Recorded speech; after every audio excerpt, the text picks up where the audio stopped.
and welcome to Round Robin. I'm your host, Robin McCormick, and today we're going to highlight a really successful program that is a partnership between government and nonprofit and volunteers, and one that's really working. And it's so nice to hear of a success story. My guests are Jonathan McBride from the City and the Planning and Neighborhoods Division and Janet Green from Habitat for Humanity. And you guys are here to talk about Housing Blitz. Let's recap so far what has been done, because I do think this is kind of an inspirational story. Well, we started in 2012 in May, and that was our first home repair blitz. And we've had 3 so far, almost about 2 a year is what we've been doing. One in the spring and one in the fall. And we've had over close to 600 volunteers working on 62 homes, doing exterior repairs, some of it's siding, painting, landscaping, all that type of work. But that's we've worked in 3 different neighborhoods now. We're moving on to our 4th, but it's just been a really good project. And I think, one of the things is when Habitat for Humanity comes to mind, you think of new construction.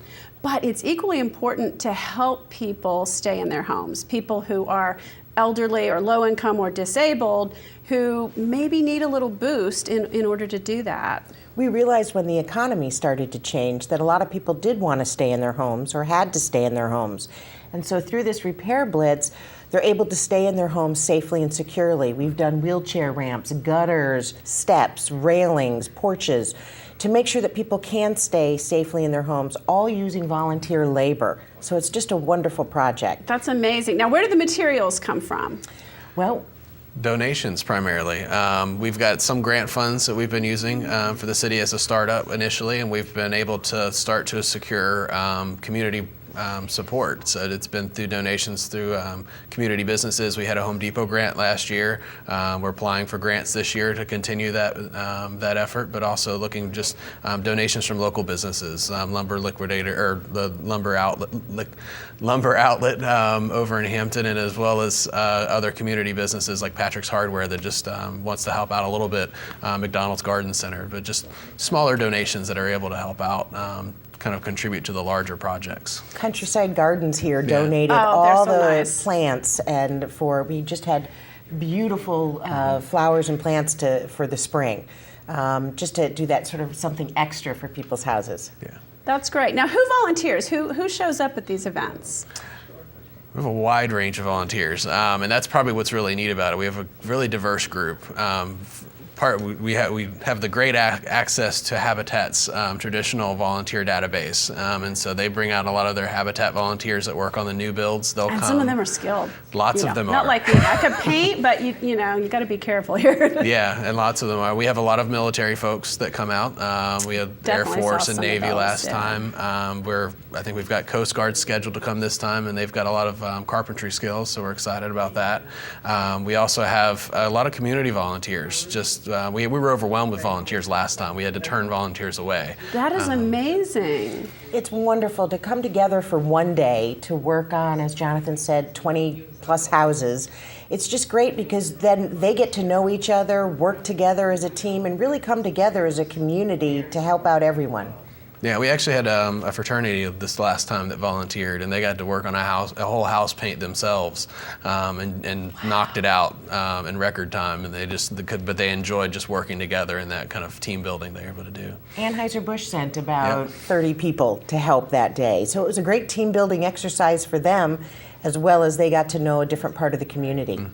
That's wonderful. Okay, so what neighborhood are we tackling this year? We're in Rosalee Gardens. I had not heard of that. You might have to explain where that is. Rosalee Gardens is Rosalee Drive, obviously, and then Norwood Circle, Ryland, and Seeley Street, right over there between Pembroke and Shell Road, right in between those two near Bassett Elementary.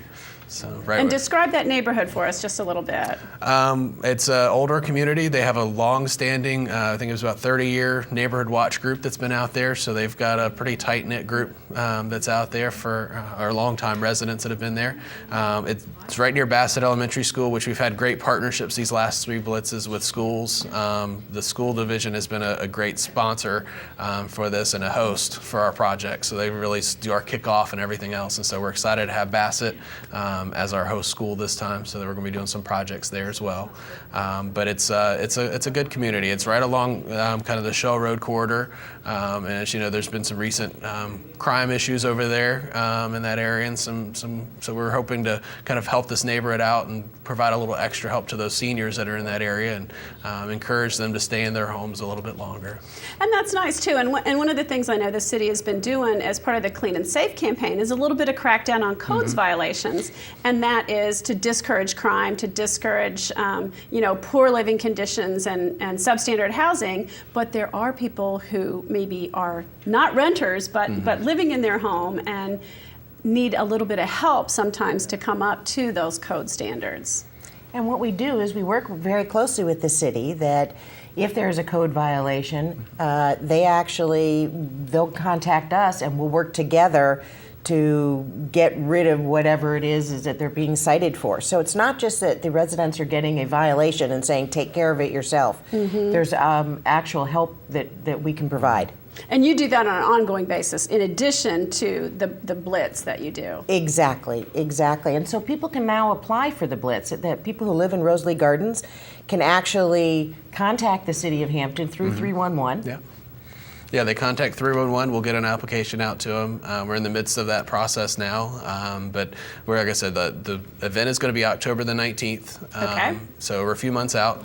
But that right now we're actually really looking for team leaders for the sites. So you're looking for people who live in the area who need something done. Yeah, and that'll be done in about early September. So we'll have those.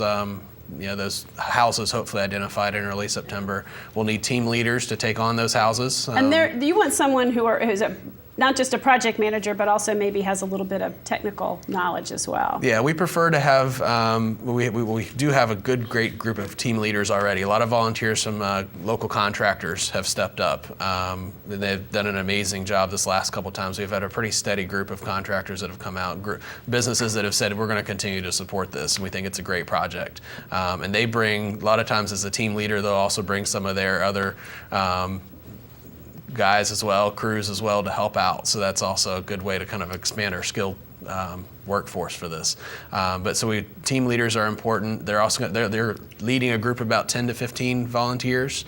They need to have some kind of technical skills. And even if we have some sites that need a little bit less technical skills, maybe you're handy around the house and are good at landscaping, we can take those groups or those team leaders as well. So we're looking for about 20 total. It's about 10 more, I think, is what we're looking for. Okay. But we should mention they're all exterior repairs. They're all outside. So we're not going into the homes. We're not doing serious plumbing or electrical. Yeah. These are really outside the homes, anything on the exterior that can help people live safely in their homes. Yeah. So and some of those I did notice last time, maybe it was just a springtime thing, but were big yard cleanups that maybe elderly people couldn't handle on their own. They might come out to help, but projects really just too big for some of those homeowners to handle. Exactly, and they all actually have to come out and help. They don't really have to perform the work, but we like them to be there. They can answer questions. We want to make sure that we're not taking down that tree that meant something to them. So we want to make sure that they're there, and that also helps them come out and get to know their neighbors better, which certainly helps with crime in a neighborhood and the neighborhood watch. So they really get to know each other, and it really becomes this. We were in the last neighborhood we were in, you could just go walk up and down the street and just see tens of 15 people working on each different house, and there were about 20 houses on a street. It was great. That's wonderful. All right, you also looking for the general volunteers, or is it too soon? General volunteers will be later in September once we get our projects identified. Like I said, we typically don't have a problem finding general volunteers. Amazing. And we actually have people already asking when that's going to open up. So that's, I'm sure we'll have a waiting list this time. But we also are looking for sponsorships, and that's kind of our big push right now, because we want to make sure we have enough materials for all the projects. So if you're a business out there, if you've got, or you're just a community person that wants to donate, all our donations go through Habitat for Humanity, and that's one of the great things of having them as a partner. So you've got that tax benefit then. Exactly. And so you're contributing to the community. You're also getting the tax benefit, and you will help with advertising on the day of, so you'll get some recognition if you like for your business. So it's a win-win all around. Well, that sounds great. And I think it's such a wonderful program because it makes that immediate impact. And because sometimes people can give a day, but not necessarily more than that. So it's not an ongoing commitment that you have to do every week or more frequently. It's just that a little bit like the United Way Day of Caring, where all these people come together, and when they leave, it's a different, better place, you know? Yeah, we start at 8:30 in the morning. We try to wrap up around 2 o'clock. We provide lunch, and usually we'll provide some kind of breakfast there as well. So you've got something to start out, and we'll have a kickoff at 8:30 and just kind of a celebration, and then send everyone out to their sites and get things done. Krispy Kreme donuts. Oh, how can you turn that down? Exactly. So everybody can have a little cup sugar of coffee rush and to a keep little. them going. Exactly. Exactly. We had Jason's Deli was one of the sponsors for lunch. So, and then there's a T-shirt with everybody's name on it who helped. So we are really looking for people now to help, just so we know what we're going to have in terms of materials, so we can make sure that we can really perform as many repairs as possible. Well, and that's why I think you have to start so far ahead, is you have to get the homeowners in, and then you have to send in the team leaders to evaluate what the needs are, what the materials are, so that really when everybody comes together on that day, it's a pretty smooth process because of all the pre-work that you do. And you have the neighborhood commissions help quite a bit. So we want to talk about the Hampton Redevelopment and Housing Authority and the Neighborhood Commission authorities. They've really been a great partner in all of this. Well, it's a wonderful idea, and tackling a neighborhood along Shell Road is also really important right now as we begin to sort of restore and revitalize some of these communities that are a little bit harder hit by the crime sometimes, and make sure that people are clean and safe in their homes. And that's also where Habitat's building some of our new homes. So we really try to do this house by house, block by block, community by community, and really revitalize the entire community. So Habitat's always trying to build new homes. Land is one of our biggest issues that we always need. So if there's that lot, we partner a lot with the authority and the city. But if a homeowner's got an extra piece of land near them that they would love to see a new Habitat homeowner, they're paying taxes, their children do better in schools, there's less crime where Habitat homes actually are built because we are revitalizing that neighborhood. Right, and it's owner occupied, they've got an investment in the community and an investment in the neighborhood and the schools, so.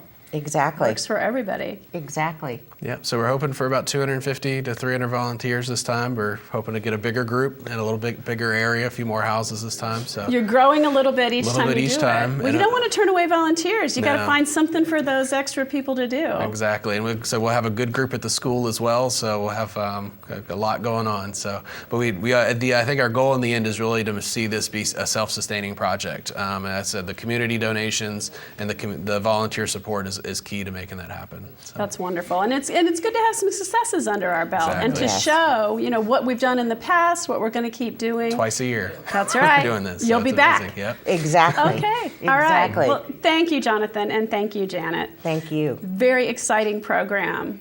And thank you for watching. I hope some of you will sign up to volunteer, or maybe know somebody in that area and can help spread the word that we're looking for houses that need just a little bit of a boost. Thank you very much.